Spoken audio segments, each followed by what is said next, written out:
வணக்கம். திசைகளின் 10 மணி செய்திகள். இன்று நள்ளிரவு தொடங்குகிறது ரான் 95 சலுகை திட்டம். 16 மில்லியன் வாகன உரிமையாளர்கள் பயன்பெறுவர்.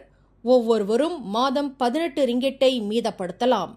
நாடு முழுவதும் இன்று நள்ளிரவு முதல் பூடி 95 எனும் ரான் 95 பெட்ரோல் சலுகை திட்டம் தொடங்குகிறது.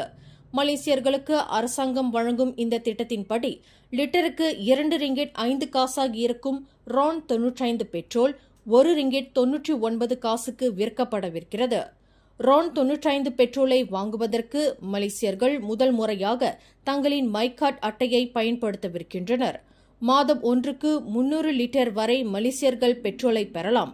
இதன் மூலம் லிட்டருக்கு 6 காசு வீதம் மாதம் ஒன்றுக்கு 18 ரிங்கெட்டை ஒவ்வொரு மலேசியரும் மீதப்படுத்த முடியும் என்று எதிர்பார்க்கப்படுகிறது. இதன் வழி நாட்டில் 16 மில்லியன் வாகன உரிமையாளர்கள் பயன்பெறவிருக்கின்றனர். இதற்காக 34.5 பில்லியன் ரிங்கெட் இழப்பீட்டை அரசாங்கமே ஏற்றுக்கொள்ளவிருக்கிறது.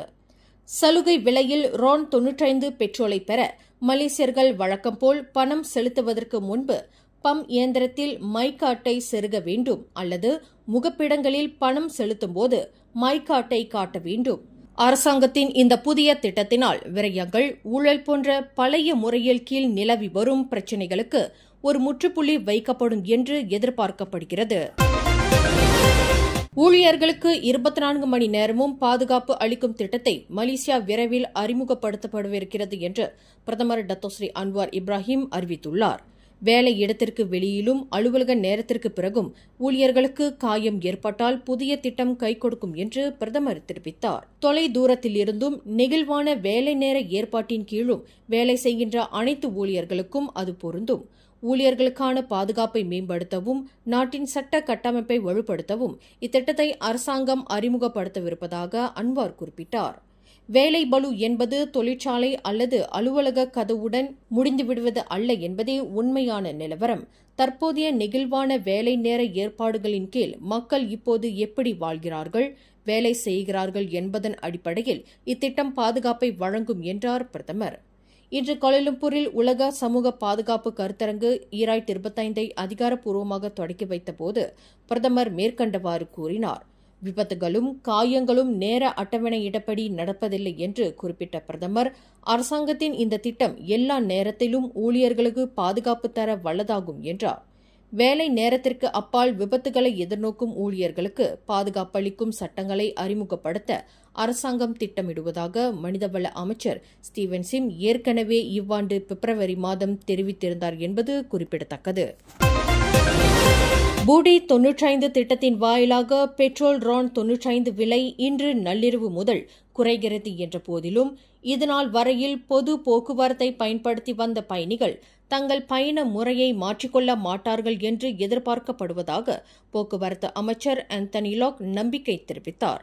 பெட்ரோல் விலை குறைந்துவிட்டது என்பதற்காக அவரவர் சொந்த வாகனத்தை பயன்படுத்தும் போக்குவரத்து முறையை காட்டிலும் பொது போக்குவரத்து செலவினத்தை குறைக்க வல்லதாகும், நடைமுறைக்கு அதிக பொருந்தக்கூடியதாகும் என்று ஆந்தனி லாக் குறிப்பிட்டார். பொது போக்குவரத்தில் மாதம் 50 ரிங்கெட் கட்டணம் என்பது நியாயமானதாகும், சௌகரியமான பயண முறை பயண நேரத்தை மீதப்படுத்தக்கூடியதாகும் என்று ஆந்தனி லாக் குறிப்பிட்டார். பெட்ரோல் விலை குறைவதால் பொது போக்குவரத்தை பயன்படுத்தி வந்த பயணிகள் சொந்த வாகனங்களுக்கு மாறக்கூடுமா என்ற கேள்விக்கு பதில் அளிக்கையில் ஆந்தனி லாக் மேற்கண்டவாறு கூறினார்.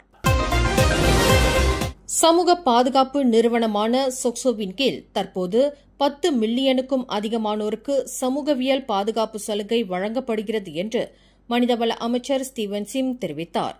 சொக்சோ வரலாற்றில் கடந்த 10 ஆண்டுகளில் இது 63 விழுக்காடு உயர்வாகும் என்று அவர் குறிப்பிட்டார். அரசாங்கத்தினால் அறிமுகப்படுத்தப்பட்ட சுய தொழில் புரிகின்றவர்களுக்கான சொக்சோ திட்டத்தின் வாயிலாக 10 லட்சத்திற்கும் அதிகமானோர் புதிய சந்தாதாரர்களாக அந்த சமூக பாதுகாப்பு நிறுவனத்தில் தங்களை பிணைத்துக் கொண்டுள்ளனர் என்று அமைச்சர் விளக்கினார்.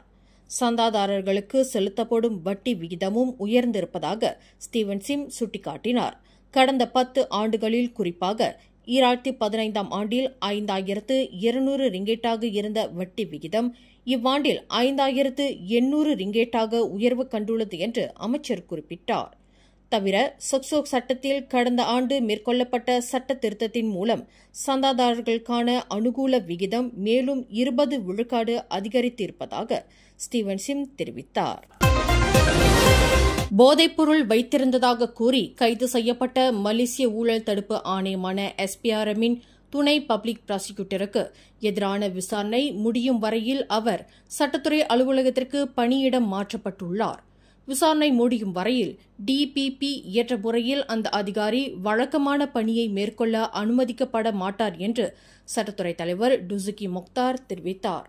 விசாரணை முழுமை பெற்ற பின்னரே அந்த DPP அதிகாரிக்கு எதிராக எத்தகைய நடவடிக்கை எடுக்கப்படும் என்பது குறித்து முடிவு செய்யப்படும் என்று அவர் விளக்கினார். SPRM-இல் பணிக்கு சேர்ந்து ஒரு வாரம் கூட ஆகாத நிலையில் அந்த அதிகாரி போதைப் பொருளுடன் பிடிபட்டதாக குற்றச்சாட்டின் பேரில் கைது செய்யப்பட்டதை அந்த ஆணையம் உறுதிப்படுத்தியுள்ளது. அந்த அதிகாரியின் வீட்டை சோதனையிட்ட போலீசார் போதைப் பொருளை கைப்பற்றியதாக தெரிவிக்கப்பட்டது.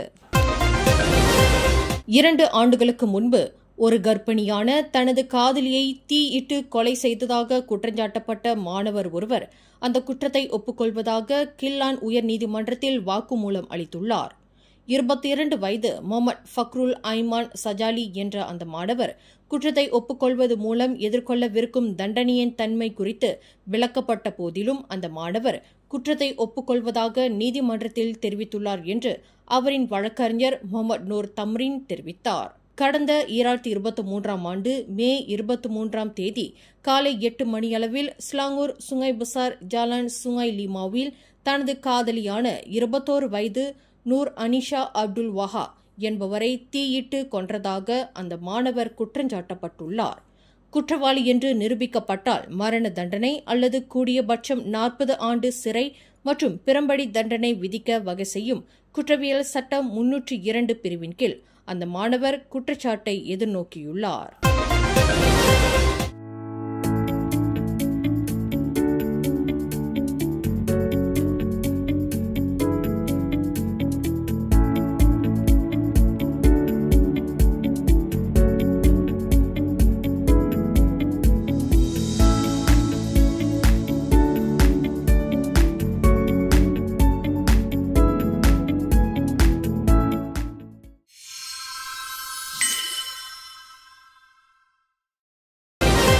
மடானி அரசாங்கத்தில் தொடர்புத்துறை அமைச்சராக பொறுப்பேற்று 3 ஆண்டுகள் ஆன நிலையில் தமது பதவியை ஒருபோதும் தவறாக பயன்படுத்தியது கிடையாது என்று டத்து ஃபமி ஃபாசில் இன்று மனம் திறந்தார். இதற்கு முன்பு ஓர் அரசாங்க பணியாளர் என்ற முறையில் பொது சேவை துறையில் தமக்கு அனுபவம் இருந்த போதிலும் ஒரு மலேசியர் என்ற முறையில் தமக்கு வழங்கப்பட்ட பொறுப்பு கடமையை நாட்டின் சட்டத்திட்டங்களுக்கு உட்பட்டு நிறைவேற்ற வேண்டும் என்பதில் தாம் உறுதியாக இருந்து வருவதாக டத்து ஃபமி குறிப்பிட்டார். தாம் சார்ந்த அமைச்சு அல்லது தாம் தலைமையேற்ற நிகழ்வில் எந்தவொரு திட்டத்திலும் குத்தகையிலும் ஒரு காசு கூட எடுத்ததில்லை என்றும் கமிஷன் பெற்றது கிடையாது என்றும் டத்து ஃபமி தெரிவித்தார். இன்று RTM அங்காசபுரி ஆடிட்டோரியம் ஸ்ரீ அங்காசாவில் செயற்கை நுண்ணறிவு மீதான 2025ஆம் ஆண்டுக்கான 29வது பொது சேவை துறையின் உளவியல் கூட்டத்தை தொடக்கி வைத்து உரையாற்றுகையில் அரசாங்க பேச்சாளரான டத்து ஃபமி மேற்கண்டவாறு கூறினார். பகிடிவதை குறித்து தகவல் அளிப்பதற்கு சட்ட விவகார பிரிவினால் ஏற்படுத்தப்பட்ட பிரத்யேக ஆன்லைன் தொடர்பு முறையில் தகவல் அளிப்பவர்களின் விவரங்கள் ரகசியம் காக்கப்படும் என்று அரசாங்கம் இன்று உத்தரவாதம் அளித்துள்ளது. பகிடிவதை சம்பவங்கள் குறித்து எந்தவொரு தரப்பினரும் தகவல் அளித்து உதவலாம். அவர்களின் விவரங்கள் ரகசியம் காக்கப்படும் என்று சட்ட சீர்திருத்தங்களுக்கான பிரதமர் துறை அமைச்சர் டத்தோஸ்ரீ அசலினா ஒத்மான் சைட் தெரிவித்தார். ஆன்லைனில் தகவல் கிடைத்த அடுத்த நிமிடமே தகவல் அளித்தவர்களின் விவரங்கள் பாதுகாக்கப்படுவதற்கான நடவடிக்கைகள் முதலில் உறுதி செய்யப்படும் என்று இன்று கோலாலம்பூரில் நடைபெற்ற செய்தியாளர்கள் கூட்டத்தில் அசலினா ஒத்மான் மேற்கண்டவாறு கூறினார். சிங்கப்பூரில் போதைப்பொருள் கடத்தியதற்காக கடந்த வாரம் தூக்கிலிடப்பட்ட ஒரு மலேசிய பிரஜையான கே தட்சிணாமூர்த்தியை ஒரு மரண தண்டனை கைதியாக மக்கள் பார்த்தாலும் அவரின் குடும்பத்தினரை பொறுத்தவரையில் அவர் அன்பான மகனாகவும் சகோதரனாகவும் இருந்துள்ளார் என்று குடும்பத்தினர் மிக உருக்கமாக கூறினர். தட்சிணாமூர்த்தி தனது கடைசி காலம் வரையில் தங்களுக்காகவே உறுதியாக நின்று ஆதரவு வழங்கிய ஒரு சகோதரனாக இருந்துள்ளார் என்றும் எப்போதுமே குடும்பத்திற்கு முன்னுரிமை அளிக்கும் பாங்கை கொண்டிருந்தார் என்றும் அவரின் 37 வயது சகோதரி கே லோகேஷ் தெரிவித்தார்.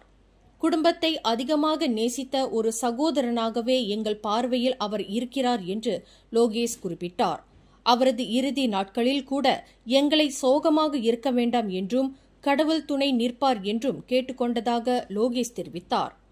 நேற்று முன்தினம் சனிக்கிழமை ஜோஹர் உளுத்ராம் கத்தோலிக் கல்லறையில் நடைபெற்ற தட்சிணாமூர்த்தியின் இறுதி சடங்கின் போது செய்தியாளர்களிடம் லோகேஷ் இதனை கூறினார். இதனிடையே டேவிட் மார்டின் என்று அழைக்கப்படும் 39 வயதான தட்சிணாமூர்த்தியை தூக்கிலிடப்படுவதற்கு முதல் நாளான புதன்கிழமை ஆக கடைசியாக சாங்கி சிறைச்சாலைக்கு சென்று பார்த்தபோது அவர் எவ்வித சலனமுமின்றி அமைதியாக காணப்பட்டதாக அவரின் மைத்துனர் ஒருவர் கூறினார். தட்சிணாமூர்த்தி எப்போதுமே மகிழ்ச்சியாக காணப்படக்கூடியவர். அன்றும் அப்படித்தான் இருந்தார். அவர் தனது சோகத்தை வெளியே காட்டிக்கொள்ளவில்லை. அதற்கு பதிலாக உடன் இருந்த குடும்ப உறுப்பினர்களுக்கு ஆறுதல் கூறினார். தம்மை நிம்மதியாக போக விடுங்கள் என்று மட்டுமே தெரிவித்ததாக அவரின் மைத்துனர் குறிப்பிட்டார். டெலிகிராம் செயலி வாயிலாக பாலியல் சேவைக்கு அழைப்பு விடுத்த 15 வயது பெண்ணின் விவகாரம் சமூக நல இலாகாவின் பார்வைக்கு கொண்டு செல்லப்பட்டுள்ளதாக கிளாந்தான் மாநில போலீசார் தெரிவித்தனர்.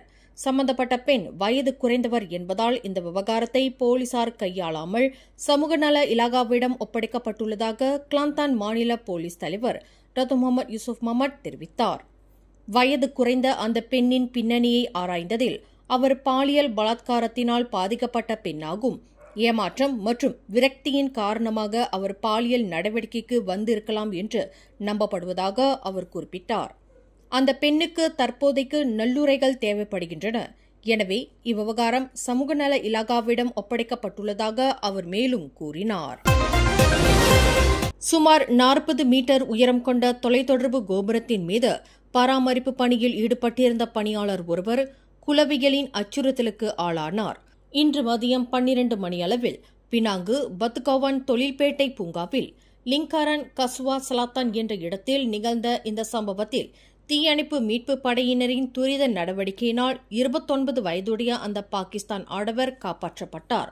தொலைத்தொடர்பு கோபுரத்தின் முதலாவது 10 மீட்டர் உயரத்தில் குளவி கூடு கட்டியிருப்பதை அறியாமல் உயரே ஏறிவிட்ட அந்த பாகிஸ்தான் ஆடவர் குளவிகள் சரமாரியாக பறக்கத் தொடங்கிய போதுதான் ஆபத்தின் தன்மை அறிந்து கீழே உள்ள பணியாளர்களுக்கு தகவல் அனுப்பியதாக பினாங்கு தீயணைப்பு மீட்புப் படை உதவி இயக்குநர் ஜான் சாகுன் பிரான்சிஸ் தெரிவித்தார்.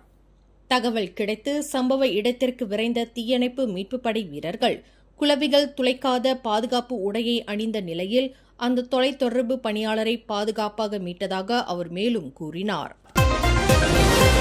மேன்மை தங்கிய சிலாங்கூர் சுல்தான் ஷரஃபுடின் இட்ரிஷாவின் புதல்வரும் பட்டத்து இளவரசருமான ரஜமுட தங்கு அமீர் ஷாவின் அரச திருமண ஊர்வலத்தையொட்டி வரும் அக்டோபர் 2ஆம் தேதி வியாழக்கிழமை காலை 7 மணி முதல் 10 மணி வரை 3 மணி நேரத்திற்கு கில்லான் ஜாலான் இஸ்தானா சாலை மூடப்படும் என்று அறிவிக்கப்பட்டுள்ளது.